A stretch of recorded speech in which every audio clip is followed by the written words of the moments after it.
A defining moment for me was realizing that leadership is not about the title that you hold. Leadership is about showing up for your team and for your community. That perspective has really shaped how I lead. As a coach who believes in collaboration and earning trust and respect through my actions. When I was in law school, I worked for a professor. He submitted my resume and my materials to a very well-renowned, highly regarded law firm that I did not even consider. He was willing to advocate for me, and I tried to emulate that in my mentoring.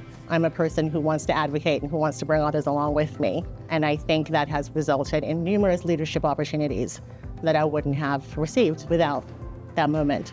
In 2018, I was attending a gala for the Boys and Girls Club, during which time they were talking about different programs, mentorship opportunities, meal plans for youth in the community.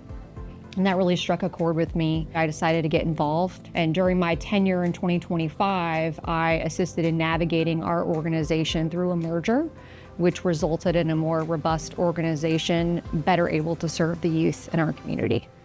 Leading the Children's Museum through the pandemic, really having that first moment where I had to stand up in front of both my board, but especially my team, and say, I don't know what to do. The team got behind me in ways that I never expected, just because of that level of vulnerability and transparency that we were able to give.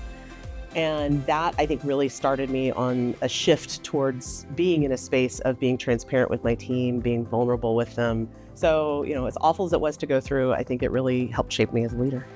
There was a very clear early moment. I was studying African politics, and I said, I really have to go there to experience this. And when I was there, I met a member of parliament who had a philosophy that I really identified with, which is to really know and understand something, to have authority, you have to see it for yourself.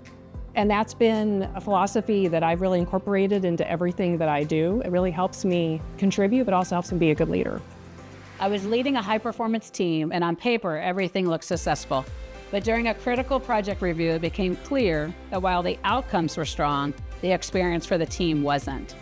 What stood out wasn't the feedback itself, it was realizing that the leadership isn't just about driving results. That experience taught me that sustainable success doesn't come from having all the answers, it comes from empowering others. That lesson has stayed with me throughout my career and continues to guide how I build teams, partner across the ecosystem, and lead through a change.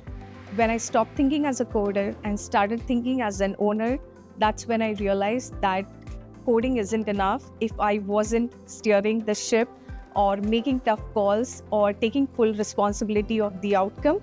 So from doer to the owner, that changed everything for me. There's not one moment that shaped my leadership journey. I think it was small moments. Even back when I was a child, watching my grandmother and my father in the restaurants and the way they would lead our team and treat them like family. And going on as I grew up and I joined professionally after I graduated, the experiences I had within the restaurant and working under so many great managers definitely have formed who I am today.